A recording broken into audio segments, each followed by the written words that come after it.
My people, good evening everyone. Good evening guys. How not say, my lovely people? Welcome to Sweet Mother Gist TV. If you are seeing this page for the very first time, don't fail to like and follow this page, my lovely people. Like and follow this page, my people. A lot of things they happen for this social media where we dey so. Hey, God Jehovah. A lot they happen. Wey be say some people they don't like better thing. They don't like better thing. Now see the settlement wey be say Lady of Song and Akobe they can settle. Now, a lot of people just they cry baby. Wanna cry me river because una not like better thing at all. Why be say na so quarrel now una want they like for this media? Una no need peace. Una no need peace. I dey come and share myself out. My first share my people.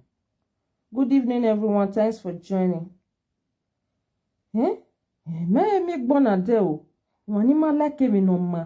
Ni yezo yari ye ya bowa. Why it be say some people don't like better things? Since yesterday, ve wala yegbe, iya wa vie, we vie de broda, we no we yari ye we no yari ye na broda, you know yourself.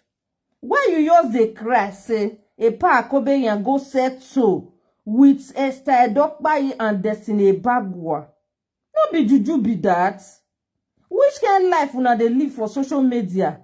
We be say na so trouble and then wawa uhia wawa gwale kenezo jen wa nuwaya we saga wa mani de peace when you make a peace na wa man like una no just like at all. Una no need peace. Una dey cry say why they go settle. They still no like better thing. That person su no karele no kin wakin. Su no karele. Uma like him no man. We are make a peace. Now everything is okay. This one not be what every one of us needs. Make peace reign. That is why Lady of Song called do the apology. Chai. Many people they don't like better thing. Hey, you say una ye unye brother. So trouble. Where be say your godfather for this social media, una riela de una bebu na gbewo. Chai. Awaneru na egwa madawo say, if ye do many mo say, mona dey pray o. Mona not use bad person to make friends for this life where we dey so. Because Emma, na me we ya malake me no ma ya bugbe. Ya bugbe, you can't tell a pa Akobe what to do. No na, because it's not a baby. Momo. We have a remote even or a remote control. Sunu. Which is very, very bad of you, my brother. It's not good. As they said to Nana, you suppose come and say, may you they say, thank God say peace don't reign. You say, why they go say to na? Where? Person we don't carry you go this. You're Irish, brother. You're Irish, Your baby mama, they look you now. You know what I talk to you? They say earlier the better. I first talk out for the video when I first do. Say, those people, leave them alone, no. Now, Nigeria, now both of them do. If they settle now, they don't settle. You see, say yesterday now. It can't true happen. They can't settle, finally. And me, myself, sweet mother, I come and say, congratulations. Congratulations to them both. Because where I am in a years or over life in the marina year to me. All of us don't get children. You yourself, you don't born. You don't know where your pikin go waka tomorrow. Brother. Can work here 7 days now where because a life in a what da or agbori. O da or agbori waga women waga orieke. Now front now this world they go. Because you don't know where your pikin want waka tomorrow. I will magmori wa.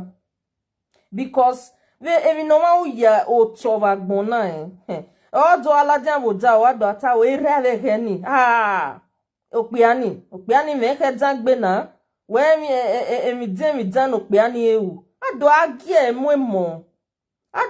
emo ivivu look at a pausa yomore son J2 anywhere you go everybody they dive on they embrace on what's here usine era jiji yoto no obonoma nera ya mwe ivie donibun oma you sit down yoto na make am be like that everybody they embrace and they spray am money okay keni ma ke ikimi no ma yivi ma oto wega kikivi zan ijivi wa oto wa wu ure life na so abiene umemo.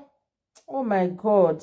I understand the here now. Una use they think of money we una want see for Facebook this month. Una de also. I want a master view ware. I want a destiny bagwa view ware. I want a Akobe a view ware. Any view you gonna wa hear me okpa. Oh wow, where we na we are. If you make a little tour kemi niri yoto vive hiaro eva cover gbona aro. So it's very bad of you my brother we udo anya yo we vi ya guseto ave mi no gbera ya udo atale hiala dian. Shame on you because Akobe or time we music in no de we ave hiya ya wa solo ni ave ni ya seto ugele so brother ha salobwa o ugwa veri okwo yo gwa okwo ni etive correct wewe a oni evinu nema otanutana eta veri oni which is very very bad. I got bien never bonado change afi werie uko dead zanre. Just change from this your way before it will be too late. You understand? Evinu ma a ona gyo ma movie life you know. Mi zan. What are you teaching your followers? That is what I say I don't even know. Demi okpa no man wegele mai via gbona gbera saga kili saga. Demi okpa no ye page we ya promote daughter no ma okpa no ladian wu no we brother error from January to December. January ave jenana you just started with your own, you know. When I make your revenue a month ya ugbanu mi na migo. When I saga ona saga enokpa is not really good Gima here ni magwa le mi a uve page ma. Kwe ogugbera ogugbijwe saga pa saga. Ene na ezede ma vi ho iwe do ni mose. So my brother, try make you change your way. Try make you change your a life in live now ezede ma ye orun eva agbo we no gi aseva iwa dolo owe ejeveri oni we na gi ano iseva nu na we gbe muere na we gbe mutian we no kakabo abag gidigidi which is very bad of you. And this one I just can't talk my people. Thank you all so much for watching Sweet Mother Gist TV. God bless you all. Please like and share this video if you find it interesting. Bye guys.